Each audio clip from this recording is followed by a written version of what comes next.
Depuis une dizaine de jours, on voit que le gouvernement canadien, Mélanie Joly, Justin Trudeau, n'arrivent pas à présenter une politique culturelle qui puisse satisfaire le Québec, ses intérêts, ses groupes culturels. On a vu cette semaine l'UDA, l'ensemble des organisations culturelles, dire comment ils sont mécontents de l'approche canadienne en matière culturelle. Ça va de Netflix, mais aussi de l'ensemble des propositions. Et à travers tout ça, ce qui est perdu, c'est que comment ça se fait que c'est Ottawa qui s'occupe de la culture québécoise?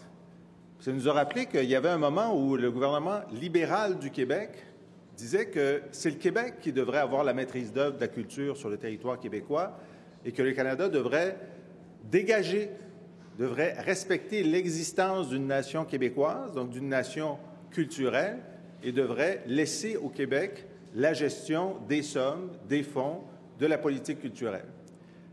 Qui disait ça? Robert Bourassa disait ça. Jean Charest disait ça. Jean Charest disait, dans son élection en 2008 et dans des représentations auprès du gouvernement fédéral, « Laissez-nous nous occuper de la culture. Donnez-nous notre part des budgets, on va s'en occuper. Donnez-nous des pouvoirs supplémentaires, on va s'en occuper. » Et Agnès et moi, on s'est dit, mais on n'a pas entendu Philippe Couillard dire ça.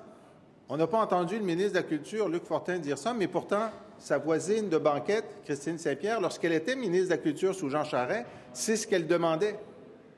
Et donc, on se rend compte qu'aujourd'hui, il y a une abdication, une démission du gouvernement Couillard sur cette revendication historique de dire, écoutez, la culture, on va s'en occuper. Alors aujourd'hui, on demande à M. Couillard d'être fidèle à la tradition du Parti libéral du Québec et de dire à Ottawa, OK, là, vous venez de faire la démonstration que vous ne pouvez pas vous en occuper, on va s'en occuper. Et on a remarqué aussi que dans ce livre quand même assez long, sur Québécois, notre façon d'être Canadien, sur l'affirmation nationale, ils ont complètement oublié d'en parler. Complètement oublié de dire, comme nous le faisons depuis une cinquantaine d'années, nous disons que la reconnaissance de la nation dans le Canada, ça veut dire aussi la reconnaissance que nous allons gérer nos affaires culturelles. Alors, c'est plus qu'un oubli, parce qu'ils le savaient, là, quand ils ont écrit le texte, là, il y avait les textes précédents. Là.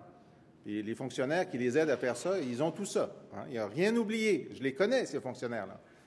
Alors, il y a un moment où le premier ministre Couillard, Jean-Marc Fournier, ont décidé d'abandonner la revendication du Québec d'être maître d'œuvre de la culture sur le territoire québécois.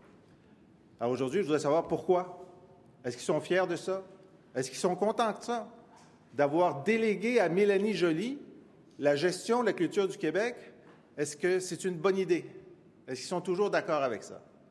Alors j'interpelle le gouvernement québécois à la veille d'un remaniement, de dire, s'ils veulent envoyer un signal, s'ils ont pris la taloche, s'ils comprennent le mécontentement, et le mécontentement que tout le milieu culturel a envers le gouvernement fédéral, est-ce qu'ils ne peuvent pas avoir retrouvé la colonne vertébrale libérale en question culturelle et dire, ça va faire, là, on va s'en occuper.